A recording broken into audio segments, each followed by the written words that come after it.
the game is to keep attackers off your network. Okay. The security game of validators, the game of security in life, is to keep anyone who is not you and people you allow off of your network. So if you're just, oh, I'm just going to browse the internet, cool, I'm going to do this stuff, cool. You're not opening any ports on your router. You're not letting people connect to, your machine.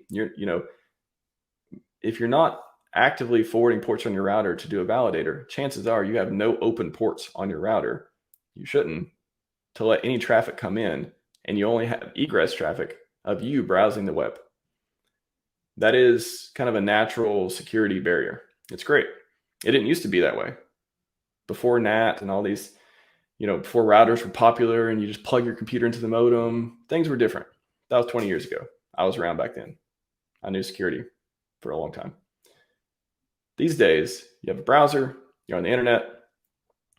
You don't have to worry about people connecting to your server directly or your computer directly, whatever.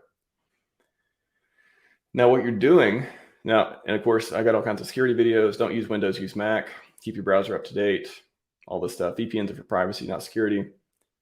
I have a ton of content on this already. Just search RHMax VPN if you want to hear my VPN rants of how they're misused. You want to ask a specific question, I'll talk about it, but I'm just going to leave that there. So once you become a validator, I'm talking about at home. So if you do it in AWS, you do it in the cloud. Otherwise, you're not using your home network. You're already using a separate network. It's somewhere else. They take care of it. You still control security, but them hacking your validator in the cloud is not directly going to let them have access to your home network.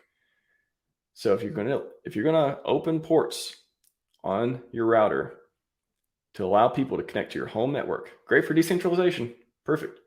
But there is a trade-off. The trade-off is if there's some kind of security bug in clients or in remote management, you don't configure it correctly, whatever it is, if there's some kind of security bug and the attacker gets on the validator and you haven't separated it at home, you haven't used another router, you haven't used a VLAN, blah, blah, blah.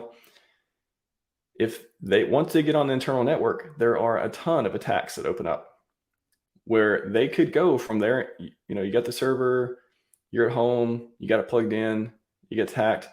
They could start trying to compromise your home computer, your tablets, your phones, all this stuff, depending on what kind of exploits they have.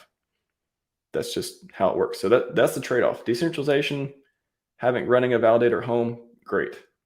There's a security trade-off. You now need to take extra care because if they get on your validator, that means they get access to your internal network if you haven't isolated it.